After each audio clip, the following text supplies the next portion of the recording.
The path towards enlightenment can be accurately described as a path from trigger to trigger.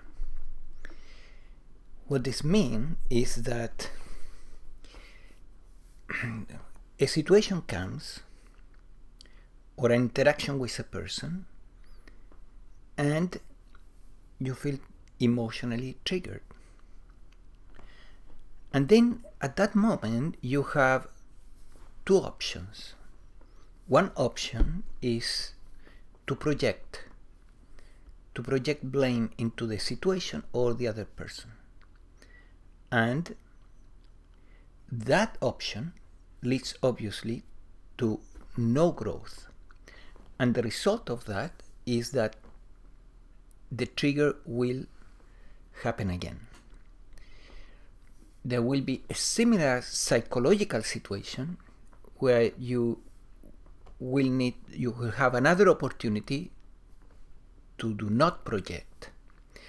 So, and then you have the second option, which is not projecting, not blaming, perhaps quietly withdrawing from the situation for a moment, and then asking yourself the right questions.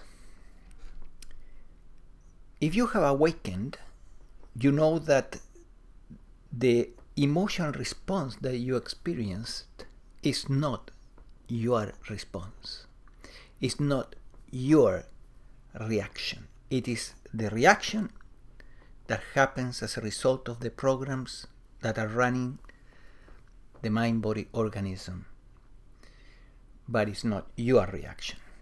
If you are not awakened, then you imagine that the reaction, the emotional response, was your emotional response. So obviously the work is much easier after awakening, because then to take responsibility, so to speak, is doesn't have this thing that, hey, it's me, I am at fault, or I have a problem. In the awakened perspective, after awakening, you see the trigger and the emotional response of the mind-body organism as a problem in the mind-body organism and not in you. It is much easier to do this work, and the work moves fast towards enlightenment. That's why awakening is so important. Now, when you withdraw from the situation, and if you are lucky enough to do not project, you have a great opportunity there. The opportunity is to score one valuable step towards liberation from suffering, peace of mind under all circumstances, enlightenment. So, if you didn't project, and now you want to do something about this, what I would suggest that you do is to ask the right questions. What questions? Different teachers will give you, okay, you ask this question, or you ask this set of questions. I'm not going to do that. I think that the best question is the question that comes from your sincerity in that moment to want to know. It comes spontaneously, and you want to understand. You want to understand what's going on in this mind-body organism that is reacting this way, or how this issue could be solved internally, so that the next time that there is that situation happens, the trigger will not be there. There will be no emotional response. You will stay cool, right? And that's exactly where you want to be. For that to happen, there needs to be a reprogramming in the mind-body organism of the programs running it. And it's not that difficult, because we don't program the mind-body organism in C++ or something complicated. No, we program it with language, with words.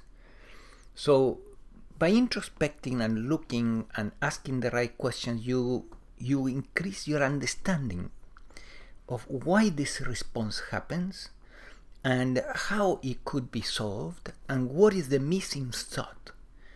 What is it that you were not understanding, the missing idea that was necessary to really deal with the situation effectively, but that thought was not there. And then that thought, when you ask the right questions, that thought will come in, and it's called an insight. The insight is the healing that happens in that moment. It changes the way the organism is programmed. So it's you could say that progress is from insight to insight. You can say that the path is from trigger to trigger. It's similar, right?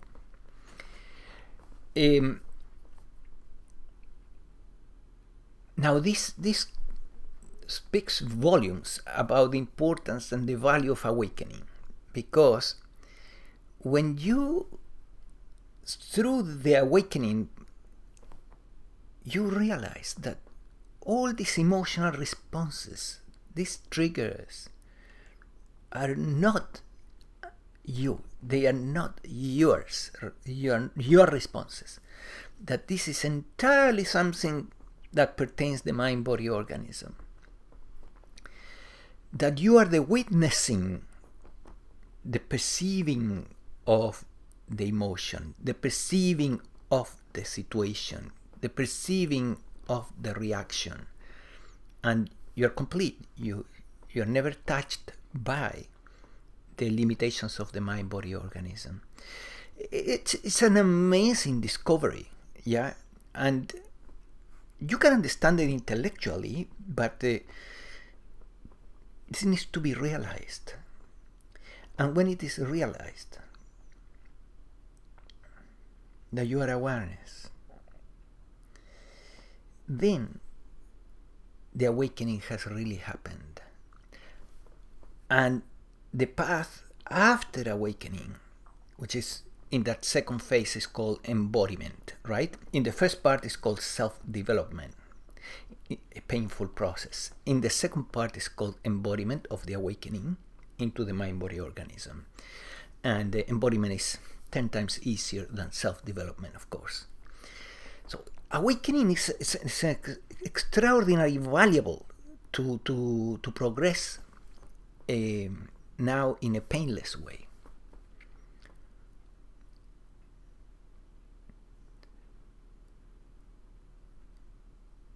So I encourage you again to ask for awakening. Set the intention. I want to wake up. I want to wake up. I want to wake up. We need in this planet millions and millions and millions of people awakened.